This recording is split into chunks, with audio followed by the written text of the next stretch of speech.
I've said it before, this is my last Dragon Ball Z one, probably till December.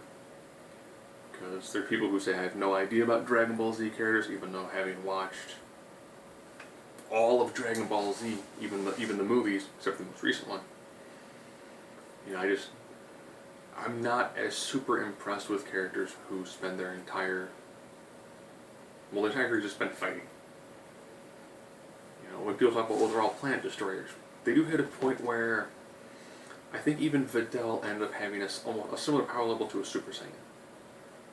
So therefore, Super Saiyan means nothing if someone who's barely trained and is the daughter of Dr. Satan, or Mr. Satan, depending on where you're watching this, has the ability to destroy a planet. So some random person who was trained by Gohan in the Saiyan Man costume has a bizarre ability to destroy a planet because they're constantly talking about how they can't use their full powers because they'll destroy planets very easily. So someone who's barely trained, wielding near godlike powers, doesn't accidentally destroy, Europe. But I digress. So they mentioned Kid Buu versus anybody. Now, of course, Kid Buu, depending on who you're reading from, Kid Buu is either the version of Buu.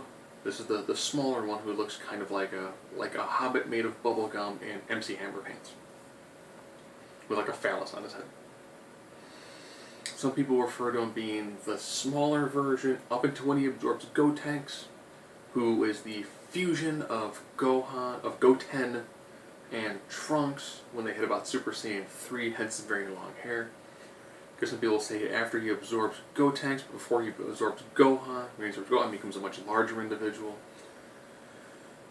Ironically, he's not considered stronger than a Super Saiyan 3, because Goku at Super Saiyan 3, had it not been such a power drain on his body, said he actually could have easily defeated Buu, but due to the drain of being a 3, he couldn't do it.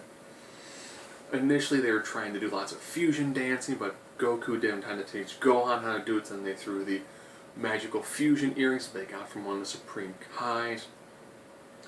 But Gohan ended up getting absorbed, so that didn't happen. They had to Vegeta. Then they made Vegito, which technically is a stronger version than Gogeta.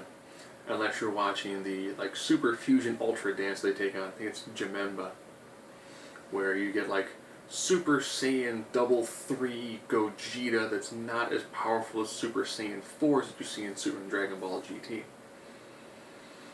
So you've got Kid Buu is normally considered to be the second most powerful character, or depending on the list, the second most powerful character, not including fusions, not including movies. If you include movies, he's normally considered to be the fourth or fifth most. Because you have, Gogeta, you have Vegito, you normally have Broly, those tend to be your top three, and then you have Kid Buu. Other people separate Kid Buu from Mighty Buu, depending on how much absorption you want Buu to have. So we're going to go with Buu having absorbed. I think he had Piccolo, Gotenks, even though by this time they're unfused, so he actually has Piccolo, Goten, Trunks, Gohan. Well, I guess I have all four of them. He also absorbed Krillin, and he also used his ability to turn somebody into a piece of chocolate, which is when he absorbed Happy Buu.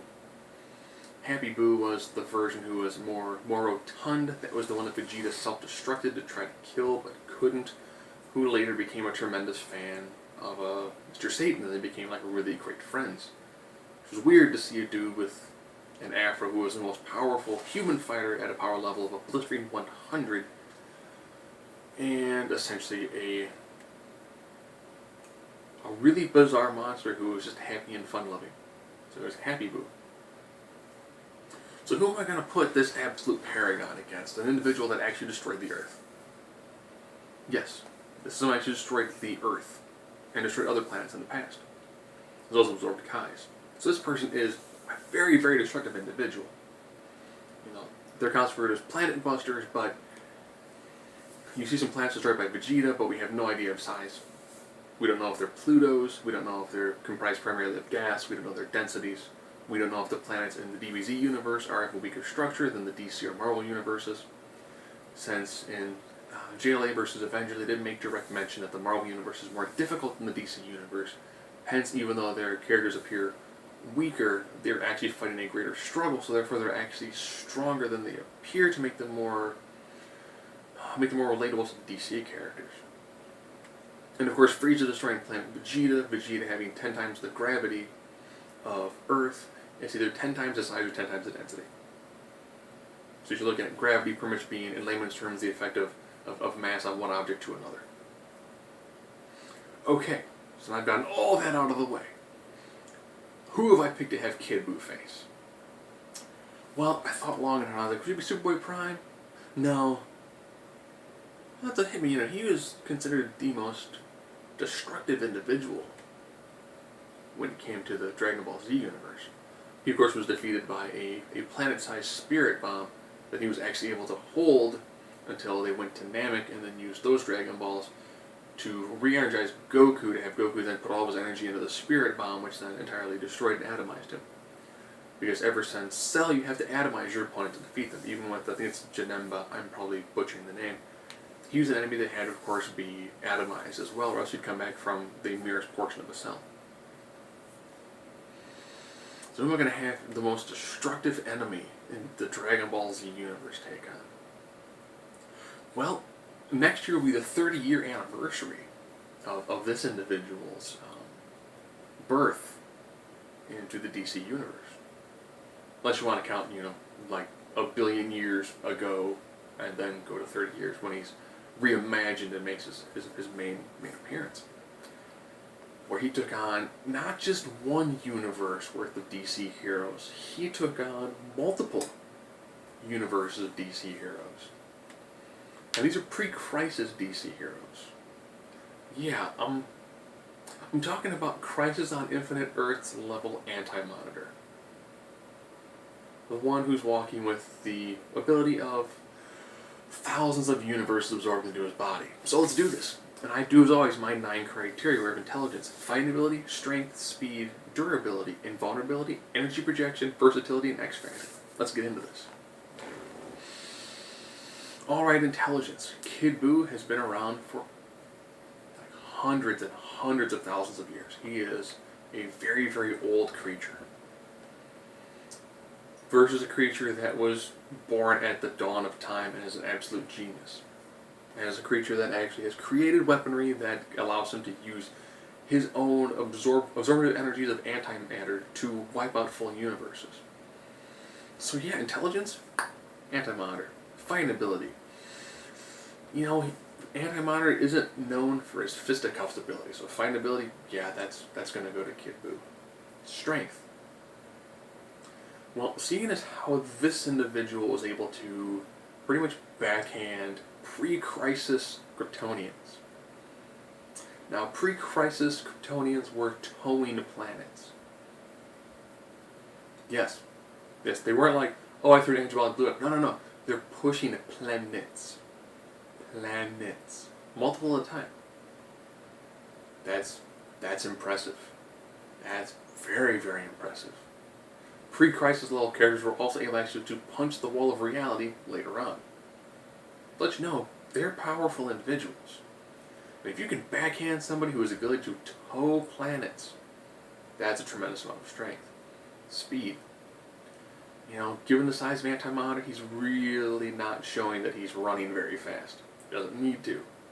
The speed's going to go to Kid Buu. Kid Buu is also like 1/100th the size. Durability. Well, one person, great regenerative capabilities. Another person, as long as antimatter exists, is functionally immortal.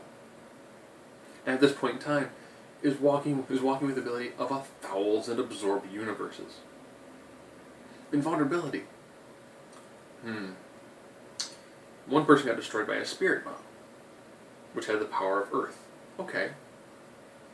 That's impressive. The Anti-Monitor took on, this is a quote from the book, 50 individuals who together have the ability to destroy a solar system. And it's not phasing him. He's not even being affected by this. He's being attacked by an amount of individuals that's just ridiculous.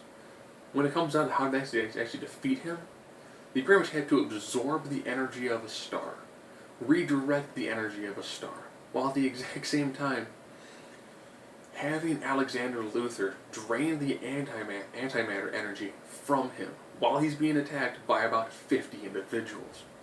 And other people are doing their most powerful moves possible. They then have to poison another one of his power supplies. So they're draining 2 of them simultaneously by poisoning a third and trying to hit him with everything they've got.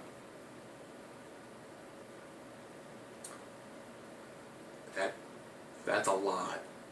That was the combined effort of multiple universes to try to defeat one individual. That's impressive. So now we're at energy projection. Well, one of them releases universe-destroying beams. And that's something you can stop. Nope. The Crime Syndicate of America, which is people who are near Superman level, pre-Crisis Man level, were instantly atomized by the ability.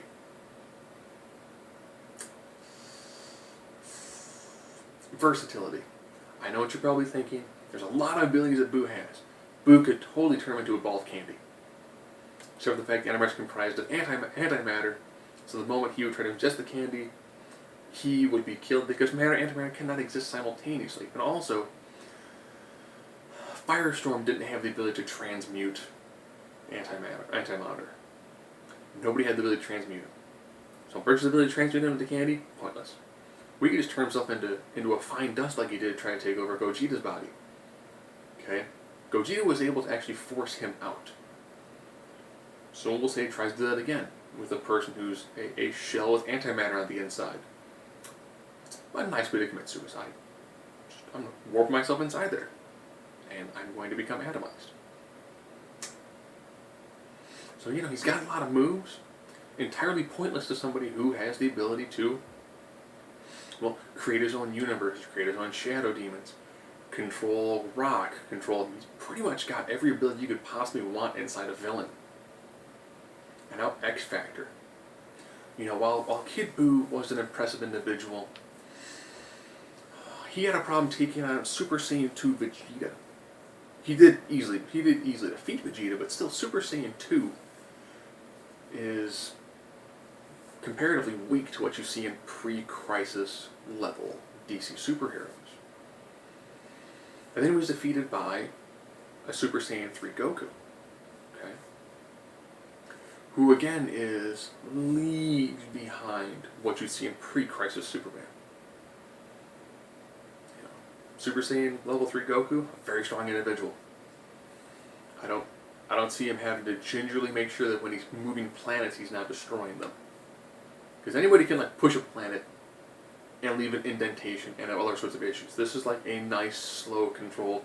I don't want to destroy your atmosphere. I don't want to throw you off your course from a gravitational point of view. So I'm going to move your planets into a different location. So, 7-2. It's going to be next to impossible for someone like Kid Buu to defeat an individual who pretty much entirely remade the DC Universe. Now, I picked Crisis on Infinite Earths version, not the version that you see later on when there's a lot less universes during the time of Sinestro Corps War, not the version who actually was able to fight off the mental control of Necron when he was imprisoned inside the Black Lantern main power battery, and not the version who later came back after being resurrected by the White Lanterns. And I'm pretty sure next year we're going to end up seeing Darkseid end up facing Antimatter after the Darkseid War is done, leading into the antimatter feuds.